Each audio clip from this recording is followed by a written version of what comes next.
Hello friends, welcome in my YouTube channel Exam Shadow. I am Saurav. I have working in this UPSC field since last 5 years after giving 5 years for preparation. So total experience is 10 years in UPSC field. And along with it, let me tell you, I have worked with Vision IS for 4 years. Okay, starting from 2018 to 2022. So this is my brief introduction. Why did I tell you about these things about UPSC credential? Because whatever I am going to discuss, you should have conviction that I am a reliable person who can discuss about UPSC. So credibility is very important. That's why in this video I have discussed about myself and UPSC related experience. So in today's video we are going to discuss the essay paper of UPSC 2022. जो mains का पहला paper होता है वो आज हम discuss करेंगे, right. देखेंगे कि क्या है, what are the topics asked in the paper, pattern, and then as a fresher what should be our approach. ठीक है, this video is mainly for fresher as a mentoring program कि freshers को ये paper देख के कैसा feel हुआ होगा and what should be their strategy for if they are preparing for UPSC 2023 और 2024. सो सबसे पहले पेपर देखिए, let's talk about pattern. Pattern is same as usual, two section 1, section 2, section A, section B, okay, and then 4 topics in each section. 4 topics given. Among these 4 from section 1 you have to write 1, and here also in section B you have to write one topic. Okay, so total 2 topics and each of carrying 125 marks, so total 250 marks allotted for essay paper, right? So this is the pattern which is similar since many years and there is no change. Fine. Now the types of essay asked. So in last year UPSC asked philosophical essay in both the section, philosophical, right? So pattern is like that only.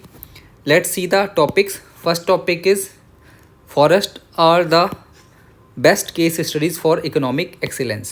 So this is like, this topic is forest are best case studies for economic excellence. So this topic is like a specific topic where you need knowledge about forest and then how it can be related to economy. So some particular knowledge is required. I am not going to discuss much in detail. We will discuss each topic in separate video. Okay, here just I am reading the topics and what we can learn from this. Second topic is poets are unacknowledged legislator of the world, philosophical topic. Third topic is history is a series of victories won by the scientific man over the romantic man. Philosophical topic, seems a little bit difficult. A ship in harbor is safe, but that is not what ship is for. Now, so we have heard this sentence many times, this phrase many times. Whoever motivates us, and we have seen this in movies also. Okay, so fifth topic and first topic from section 1 is the time to repair the roof is when the sun is shining. Good topic. You cannot step twice in the same river. Topic number 6. Topic number 7, smart is the chosen vehicle for all ambiguities. Yes, this is also a philosophical topic. And then, just because you have a choice, it does not mean that any of them has to be right. Again, this is very good topic. So we have seen, ये आपका मैं file नीचे link भी दे दूंगा, आप download कर सकते हैं. तो टॉपिक आप देखिए, if you are fresher and if you will see these topics, so these topics are not easy. Even if you are not fresher, if you are well prepared, okay, then these topics are not easy. It requires what? A lot of mental practice, dynamic approach. Your static knowledge will not help here. If you are having static knowledge, that is not enough. You have to make a lot of interrelation whatever you have read. Then third thing is required, your what? GS knowledge of GS.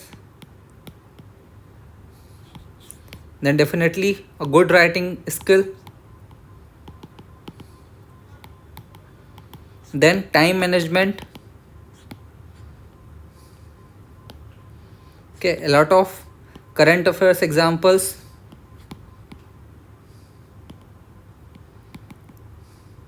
And definitely a not final but maybe most important thing is a good mentor. You require a good mentor about how to write essay, because these kind of essay are very, it seems tough, and they are tough. And a good mentor who has knowledge of current affairs, and who has dynamic mind and who can interrelate subjects, that he can guide you, okay, properly, कि आपको क्या कैसे करना है, इसे कैसे लिखना है, वही इंसान आपको अच्छे से गाइड कर सकता है. तो ठीक है, ये हमने देखा कि क्या है, टॉपिक्स क्या हैं, एंड इसमें क्या रिक्वायरमेंट होगी. तो अब as a fresher what should be your approach. सबसे पहले तो लेट मी डिस्कस कि what you must be feeling right now, your feeling. तो फीलिंग की बात करें तो definitely if you are serious aspirant, you might have frightened. आप इसको देख के डर गए होंगे कि ये ऐसे कैसा आया है, इसको मैं कैसे प्रिपेयर करूँगा या करूँगी, right. Definitely this is a frightening thing, and you are just starting preparation. So अभी आप GS की प्रिपरेशन में लगे होंगे, तो definitely your mind will go कि how I will manage GS, then optional, and then this essay paper. And mind it is of having 250 marks, so very good weightage. ठीक है. और थोड़ा सा आप अगर इसमें स्ट्रेटेजिकली देखेंगे तो थोड़े से एफर्ट के साथ आप अच्छे मार्क्स अटेन कर सकते हैं. 130 140 तो आराम से. सो आपकी फीलिंग अभी यही डरी हुई होगी कि कैसे मैं ये लिखूँगा. तो let me assure you, you don't need to be worry ना, डोंट वरी. आपको डरने की, घबराने की कोई ज़रूरत नहीं है. अभी आपका जो अप्रोच होना चाहिए, कवर GS. ठीक, GS को कवर कीजिए अच्छे से from basic to advance. Then also cover your optional cover कीजिए. ठीक है. ऐसे की बारी आएगी when you will have a lot of content. Content कौन सा? GS plus optional plus current affairs. So when you will have these contents, then you will require what? Structuring of content, and then relating your content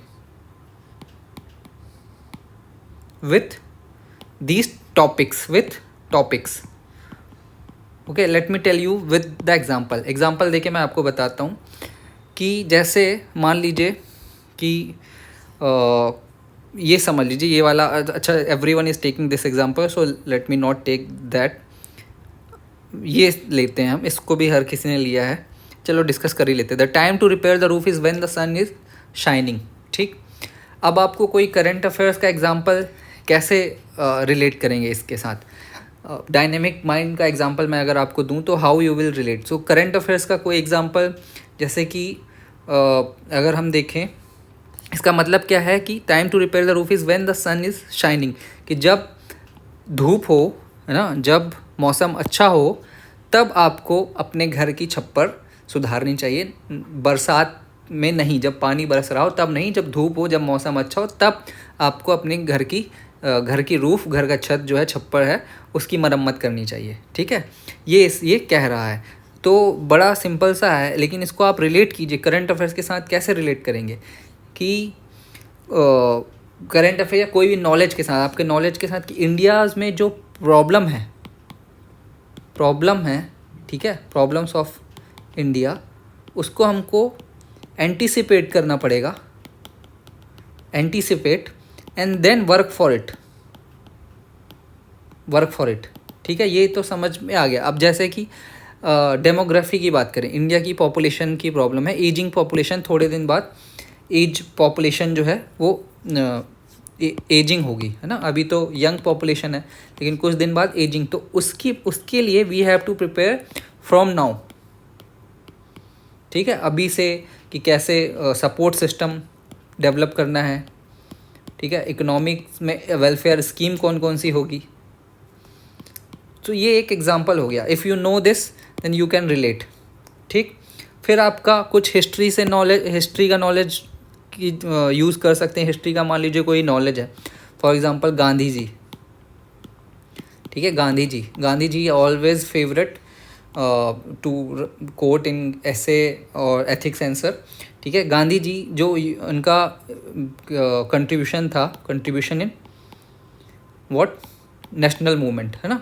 तो उन्होंने कैसे किया था, example हम दे सकते हैं कि for example if he prepare for civil disobedience, तो उसके पहले उन्होंने मास की एनर्जी को क्या किया, टेस्ट किया धीरे धीरे। Individual Satyagraha, you might be knowing, है ना, इंडिविजुअल सत्याग्रह के थ्रू देखा कि किस हद तक ये सक्सेस होगा। तो ऐसे और सारे example you can relate with. So this is I am talking about using your mind and writing ऐसे। तो अभी आपको परेशान नहीं होना है, अभी सिर्फ अपना स्टैटिक पार्ट, ठीक है, वो कवर करते जाओ। और if you are doing any classes पे फोकस करो, सिलेबस कंप्लीट करो। सिलेबस कैसे कंप्लीट करना है कि जो भी टॉपिक मेंशन है सिलेबस के, GS 1 2 3 4 ऑप्शनल में, ठीक, वो सारे टॉपिक्स आपके पास या तो नोट्स या बुक में मार्क होना चाहिए, ठीक है। नोट्स बनाने की आदत है तो ठीक है, नहीं तो आपको पता होना चाहिए कि कहाँ से पढ़ना है।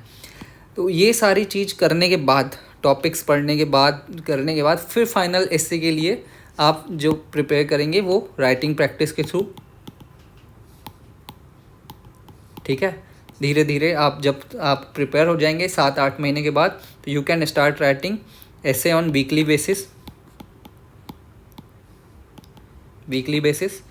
ठीक है। आई विल बी हेयर, आप मुझसे हेल्प ले सकते हैं या फिर आपके और कोई सीनियर हैं उनसे हेल्प ले सकते हैं। अच्छा, मैंने बताया नहीं कि मैंने कितने अटैम्प्ट दिए, 5 अटैम्प्ट्स मैंने दिए हैं टोटल, जिसमें से आई रोट 2 मेंस में I missed cut off from 2 marks in first mains and then 4 marks in second mains. Okay, so I think I can comment on these things, preparation और कैसे क्या होता है, और उसके बाद फिर स्टूडेंट्स को गाइड कर रहा हूँ वो अलग। तो व्हाट आई एम टेलिंग कि अभी आपको स्टैटिक कंप्लीट करना है, करंट अफेयर्स कंप्लीट करना है, साथ में पढ़ते रहना है, ऑप्शनल कंप्लीट करना है, ओके। उसके बाद वीकली ऐसे लिखना स्टार्ट करना है, और फिर कोई टेस्ट सीरीज़ या यूपीएससी के ओल्ड पेपर आपको अटेम्प्ट कर लेना है। उसके बाद देखना है कि how you are performing, okay. I will be there और you can take help from other senior कि कैसे ऐसे लिख रहे हैं, क्या गाइड, मतलब आपका अप्रोच सही है कि नहीं, लैंग्वेज सही है कि नहीं, है ना। और ऐसे राइटिंग का तो हम बाद में देखेंगे कि कैसे लिखना है जब ऐसे लिखने की बारी आएगी। और इस टॉपिक का मैं एक एक करके डिस्कशन अगर पॉसिबल होगा तो प्रोबेबल आंसर क्या हो सकता है, प्रोबेबल स्ट्रक्चर क्या हो सकता है, I will discuss that. So the conclusion is कि you just focus on your studies right now, है ना। डोंट वरी मच अबाउट ऐसे, ठीक। अभी आपको ज़्यादा परेशान होने की ज़रूरत नहीं है, और I will help you, other people, your senior will help you. और इसको देख के घबरा के डिसअपॉइंट होने की ज़रूरत नहीं है। First most important thing, depress या डिसअपॉइंट होने की ज़रूरत नहीं है। If you are not having good writing skill, don't worry about it can be developed. If you are having good writing skill, then also don't be very over ambitious, because you have to write relevant thing, ठीक है। कुछ लोगों की English अच्छी होती है, they are from good college, good school, so they can write on any given topic, but still it's you in UPSC it's not about writing, but it's about writing good relevant and right thing. तो वो चीज़ हम discuss करेंगे. So I hope you like this video, और channel को subscribe कीजिए. कोई भी doubt हो, कुछ भी हो, कमेंट कीजिए, आई विल बी देयर. और मैं शायद अभी तक इतना वीडियो बना के अप्रोचेबल नहीं रहा हूँ, नहीं बता रहा हूँ, लेकिन if you are in Delhi so we can meet also. अगर कोई भी प्रॉब्लम है यूपीएससी की प्रिपरेशन से related, we can meet and we can discuss it. So thank you very much and all the best for your preparation. Any doubt you have regarding anything in UPSC preparation, just comment in comment box, or you can message me also, mail me also. हमारी website है examshadow.com, उसमें सब कुछ detail आपको मिल जाएगा, हमारे contact number and everything. Okay, तो thank you very much. All the best once again. Do not worry, just continue your preparation. All the best.